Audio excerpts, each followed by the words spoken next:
대단히 감사합니다. 시편 23편은 다윗의 시로 알려져 있습니다. 이 시편 23편을 한번 구분을 해보자면 세 구분으로 나눌 수 있죠.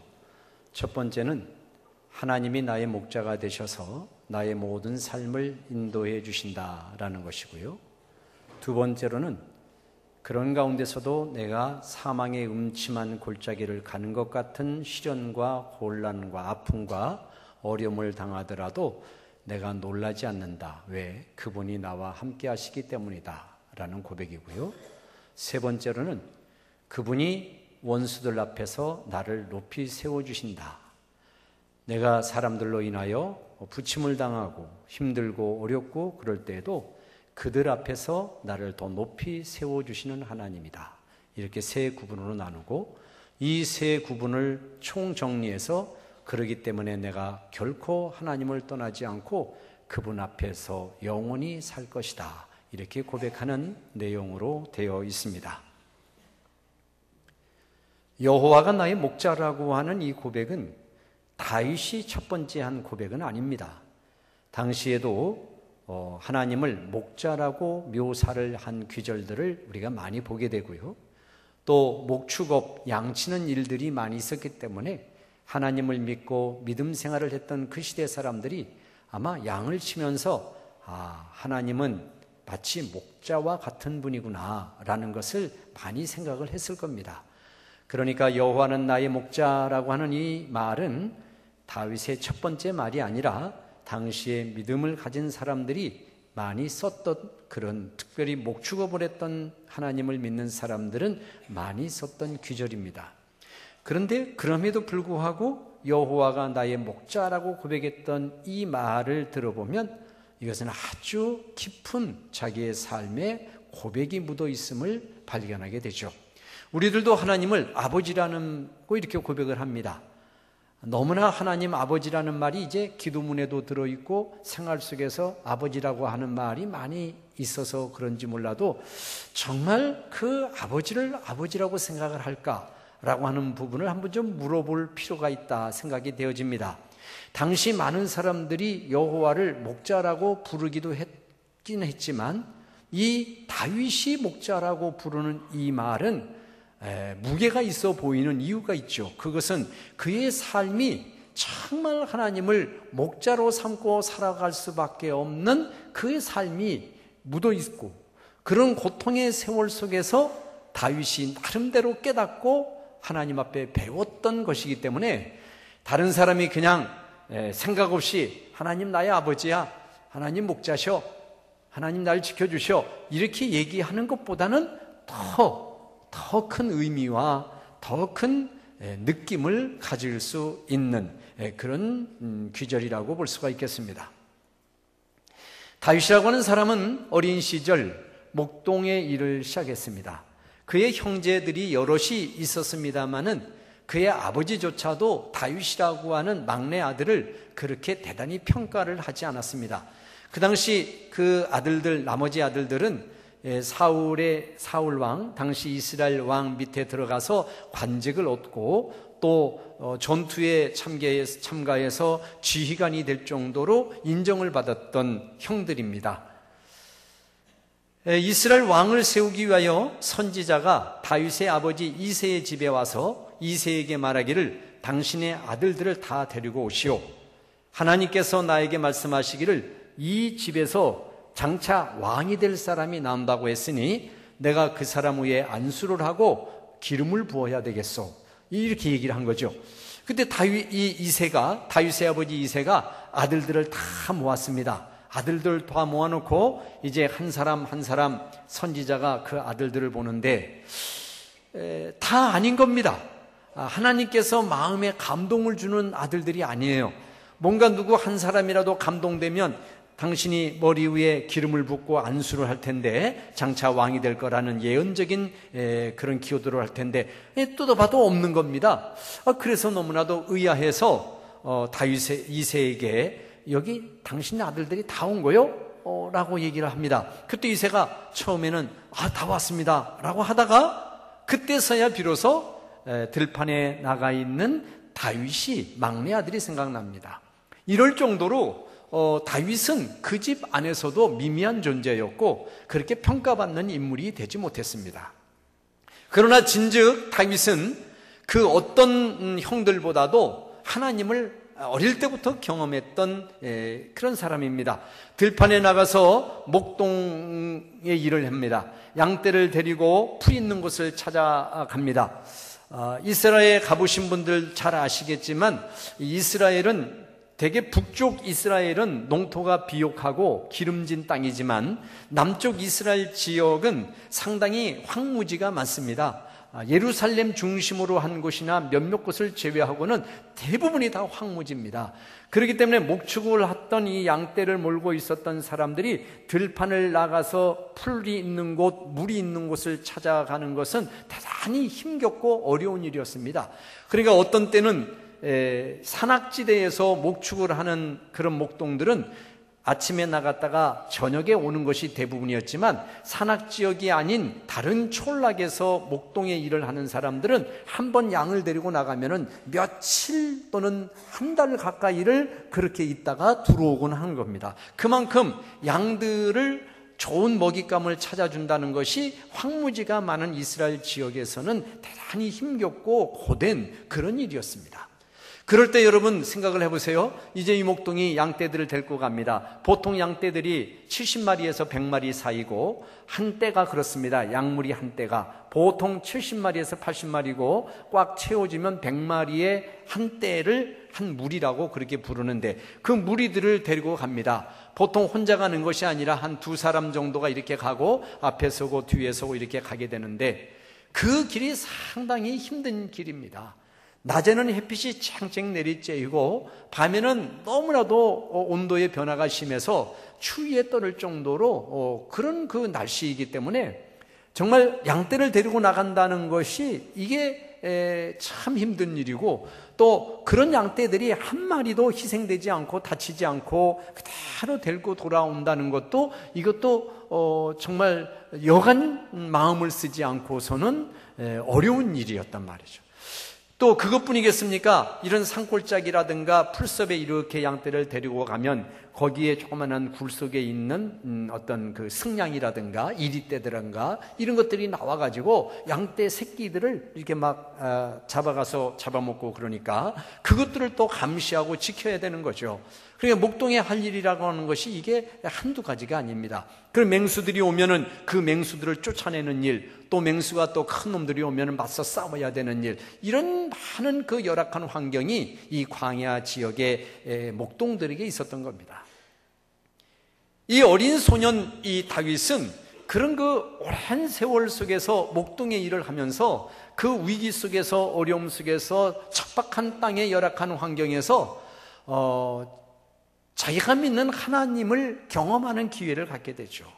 그 어려움 속에서도 하나님의 돌보심을 마음에 깨닫고 그 하나님을 깊이 묵상하고 아침마다 기도하고 잠자리에 그 매서운 바람을 조그마한 천막을 쳐서 가리우면서 거기서 하나님을 묵상하고 그런 세월을 보내면서 하나님과 깊은 소통을 가지게 되죠. 그렇기 때문에 집에서 지금 관직에 올라가지고 다른 사람보다도 훨씬 출세의 가도를 달렸던 그 형들은 실상 하나님을 만나는 경험을 많이 못했지만 상대적으로 이 다윗은 그런 그 어린 시절을 보내었기 때문에 그것이 하나님의 마음에 들었던 것 같아요. 그래서 이제 부랴부랴 이 아버지가 들판에 있는 다윗을 오게 해서 와서 선지자가 이 다윗을 딱 보는데 마음에 감동이 있는 거예요. 그래서 다윗의 머리 위에 손을 얹고 장차 내가 이스라엘 왕이 될 거라고 하는 예언적인 기도를 하게 됩니다. 적어도 이렇게 하나님이 마음에 감동을 주셔가지고 다윗 네가 장차 왕이 될 거다 그러면 어떻게 보면 왕이 될 수 있는 환경이 점점 만들어지고 왕이 될 수 있는 그런 어떤 소양도 갖출 수 있는 그런 분위기가 되고 그래야 되는 것인데 이상하게도 다윗의 삶은 전혀 왕이 될 만한 환경으로 이끌려지지가 않았습니다. 계속되는 어려움이 다윗 앞에 있었습니다. 한 번은 이제 아버지의 심부름으로 자기 형들의 점심 식사를 이제 배달을 하려고 가다가 전투하는 곳에 이르게 되었습니다. 그때 블레셋 군사들과 전쟁을 하고 있었는데 그 블레셋 군사 중에 골리앗이라고 하는 장군이 튀어나와서 이스라엘을 아주 야유하고 아주 시비를 거는 겁니다. 농성을 하는 거죠. 니네들 이렇게 두려워서 못 나오느냐? 한판 붙자. 나하고 싸울 놈 없냐? 그러면서 니네들이 믿는 하나님이라는 게 뭐 대단한 거냐 말이죠. 이렇게 날마다 나와 싸움에서 연패하고 지는데 그래 하나님이 너희들 그렇게밖에 안 지켜주냐? 그 니네 하나님이 진짜 신 맞냐? 하나님을 못 얻어가죠. 그래도 이스라엘 진영에서는 반응이 없습니다. 왜냐하면 이미 이제 패배감에 젖어 있기 때문에 매일 전투에 나가서 골리앗만 나오면 지는 거죠. 그러니까 더 싸울 만한 사기가 없습니다. 사기가 다 땅에 떨어진 겁니다. 그때 그 현장에 다윗이 가게 되었는데 그 골리앗이 또 짓거리는 말을 듣고 마음에 막 화가 나는 거죠. 자존심이 상한 겁니다. 하나님을 믿는 우리 이 이스라엘 백성들을 이렇게 조롱하고 멸시하는 그것도 화났지만 아니 하나님이 니네 정말 신이겠느냐 말이지. 하나님을 모독하는 그 얘기를 듣고서 견딜 수가 없어요. 그래서 분연히 앞에 나가가지고 자기 손에는 뭐 양들을 칠 때 맹수들이 오면 쫓아내려고 하는 그 돌멩이가 있는데 이 돌멩이를 빙빙 돌려가지고 맹수를 쫓아내고 했던 거죠. 그러니까 솜씨가 대단하겠죠. 그거밖에 없습니다. 이렇게 조그마한 어린아이가 나오는데 골리앗이 볼 때는 뭐 큰 어른의 유치원생이 나오는 것 같은 모습 아니겠어요? 그러니까 가소롭다는 듯이 다윗을 욕하고 네가 하루 강아지지 범 무서운 줄 모르고 나오느냐고 말이죠.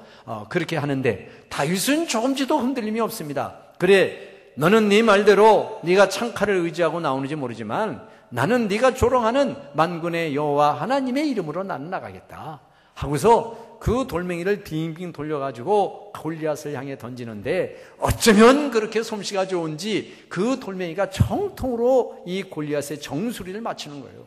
급소를 맞추게 되니까 뭐 창칼이 필요 없습니다. 그 한 방 맞고 그냥 내동거라진 거예요. 골리앗이 기절해서 넘어져 버린 거예요. 그래서 불이 나게 가가지고 창칼이 없으니까 골리앗이 가지고 있던 칼을 들어서 이제 골리앗을 죽이고 그 전투는 뭐 보나마나 승리를 했죠. 이것이 사울 왕의 눈에 들었습니다. 그래서 사울 왕이 그때부터 다윗을 가까이 두고 조그마한 전투에 참여케 하는데 다윗이 가는 곳곳마다 승승장구를 하는 겁니다. 다윗이 참여한 전투는 이기는 겁니다. 그러니까 이제 군사들도 조금 더 맡기고 해서 다윗이 어느 정도 지휘관의 역할을 하게 되고 사울이라고 하는 이 왕이 불면증이 많아요. 사울 왕은 하나님이 처음에 사울 왕을 이렇게 세웠지만 처음에는 하나님을 잘 믿었어요. 신실한 것처럼 믿었어요. 그런데 이 사울은 하나님을 경험한 적이 없어요. 하나님이 왕을 세우긴 세웠지만 허우대도 멀쩡하고요. 왕의 틀은 다 갖춰져 있죠.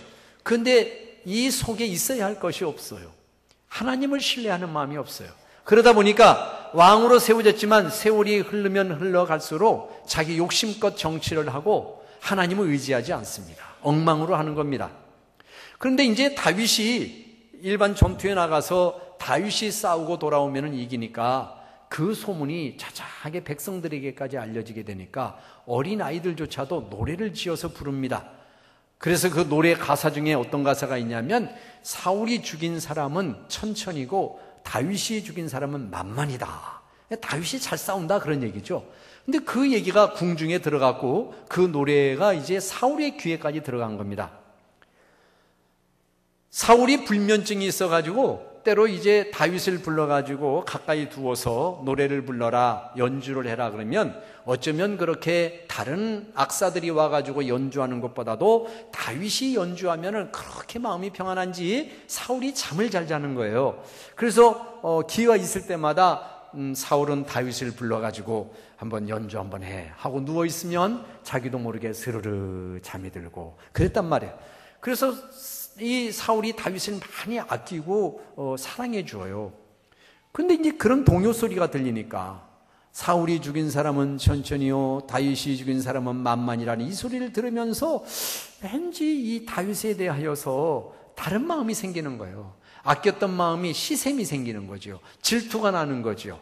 그 질투가 나서 한번 그런 마음이 있을 수 있다고 치더라도 그 마음이 없어질 텐데, 시간이 더하면 더할수록 다윗의 인기는 높아지고 다윗의 하는 능력이 돋보이고 많은 사람이 다윗을 위해서 신뢰하고 충성을 보내는 거예요. 그러니까 그 시샘과 질투가 무엇으로 변하느냐면 증오의 마음으로 바뀌고, 저놈 때문에 내 자리가 위협을 받는다고 생각을 하고 나중에는 죽이려고까지 합니다. 그래서 더 이상 다윗이 사울 앞에는 못 가요. 어느 날은 다윗이 사울 앞에서 연주를 하는데 이렇게 째려보고 있던 사울이 느닷없이 옆에 있는 창을 들어가지고 다윗을 향해 던집니다. 한순간 죽을 수 있는 그 자리였는데 용케 다윗이 그 자리를 피하게 되고 그 길로 도망을 가게 되죠. 그때부터 사울은 쫓는 자가 되고 다윗은 쫓기는 자가 됩니다. 그 일 때문에 그의 형들도 관직에서 다 내려와 버리고 그의 집 식구들도 전부 다 다윗을 따라가서 이곳저곳으로 배회하며 사울의 칼끝을 피하게 됩니다. 어떤 때는 다른 나라로 망명을 가기도 하고, 어떤 때는 굴 속에 들어가기도 하고, 나라에 대해서 반감을 가지고 다윗의 충성스러운 충신인데 그런 다윗에 대해서 하는 사울의 모습에 대해서 아주 반감을 가졌던 사람들이 다윗을 따르게 되고, 이런 가운데서도 몇 번 이 사울을 죽일 수 있는 기회가 있었죠. 사울이 잠들고 있을 때에 다윗의 사람들이 저 사울을 죽여야 되겠다, 그래야 우리 주인이 왕이 될 수 있다, 이런 생각을 가지고 다윗에게 저 사울을 죽이자고 해도 아까 우리 3번 묵상한 것처럼 선을 악으로 갚을 수는 없다. 하나님이 세우신 왕을 사람이 어찌할 수 없다. 그래서 다윗은 번번이 그것을 만류를 합니다. 그러면서도 계속 고통을 받죠. 시편을 읽어보시면 그래서 이 다윗이 그 쫓기는 삶 속에서 얼마나 하나님을 신뢰하고 또 쫓기는 마음이 편할 리가 있겠습니까? 밥도 제대로 못 먹지요. 잠자리는 제대로 있습니까? 따라다니는 식솔들은 많죠. 뭔가 자기가 왕의 기름 부음을 받았다 하더라도 왕의 자리에 있을 기미는 보이지 않죠. 갑갑했을 겁니다.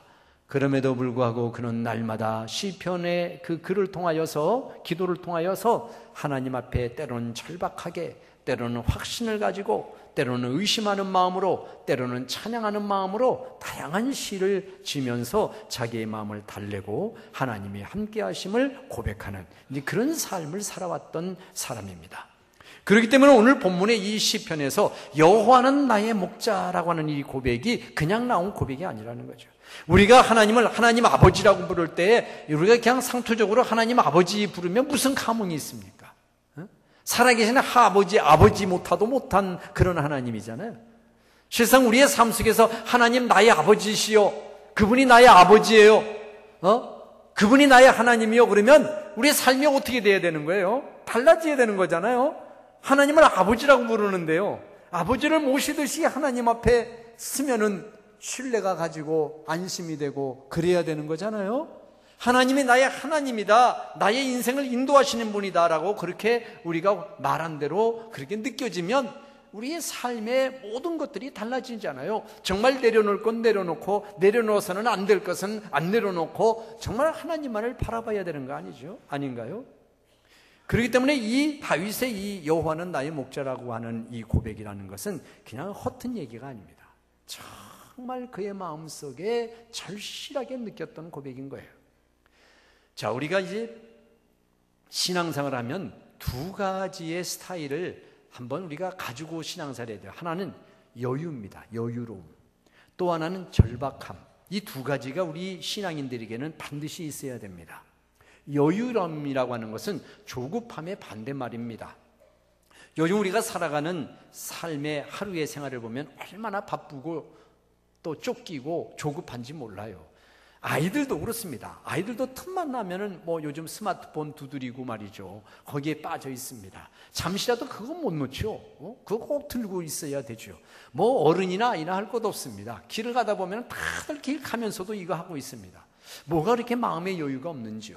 좀 조용히 시간적인 여유도 갖고 마음의 여유를 가져야 하나님도 생각할 수 있고 내가 믿는 하나님에 대하여 묵상도 할 수 있는데 그런 마음의 여유를 못 갖습니다.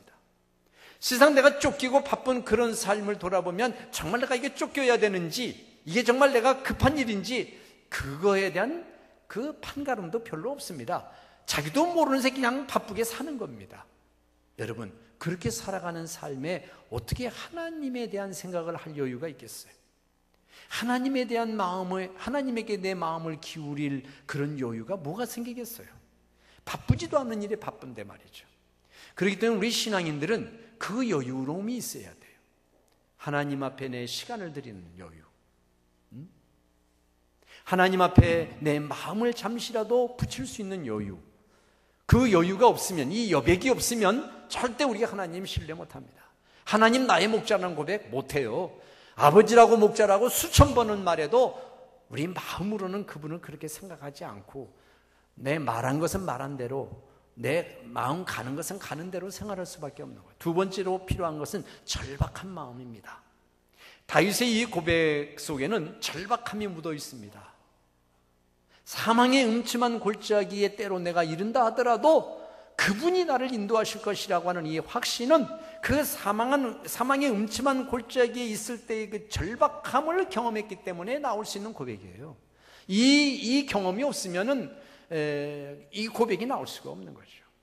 우리 신앙인들에게 있어서 두 번째로 가져야 되는 것은 이 절박한 마음이에요. 사모하는 마음입니다. 하나님은 선택의 대상이 아니라 나의 유일한 것이 되어야 되는데 말이죠. 다양한 선택 중에서 하나님을 선택하는 거가 아니라 이 말이죠. 아직도 우리가 기댈 언덕이 있고 내가 아직도 선택할 만한 것들이 많이 있기 때문에 입맛대로 우리가 고르기 때문에 말이죠. 우리의 삶이 하나님을 별로 그렇게 의지하지 않는 거죠. 하나님이 나에게 유일한 끈이다. 내가 붙잡을 수밖에 없는 유일한 끈이다. 내 생명에, 내 삶의 절대적인 분이다. 이런 느낌이 없는 거죠. 의지할 게 많으니까, 아직도 버틸만 하니까. 아까 말씀드린 대로 이 목동이었던 다윗, 또 나중에 왕이 되어서도 마찬가지인데요. 모든 순간순간마다 그는 절박함을 가지고 있어요. 어찌할 수 없는, 하나님밖에는 내가 의지할 분이 없다고 생각할 수밖에 없는 상황을 그의 인생 속에서 수없이 많이 경험하거든요. 그 절박함이 그로 하여금 찬양이 되게 하고 기도가 되게 하고 감사가 되게 했던 거예요. 사랑하는 성도 여러분, 바쁘고 쫓기고 조급함 속에서도 하나님을 생각하는 마음의 여백을 남겨놓고, 원래는 온통 하나님뿐이어야 되는데 우리가 그렇게까지 못한다면 어쨌든 조그만한 여백과 여유라도 남겨놓아야 돼요. 실상 이 주일날은 7일 중에 하루입니다. 7일 중에 하루입니다. 이 7일 중에 하루 나와서 잠시 1시간에서 1시간 반 정도 교회 와서 예배를 드리면서 바쁘고 쫓겼던, 이유 없이 살았던 그런 나의 삶을 한번 정리하고 돌아보는 시간이에요. 그리고 하나님 앞에 나가는 시간이에요. 이런 시간조차도 좀 여유로움을 가지고 우리가 준비하고 참석할 수 있어야 돼요.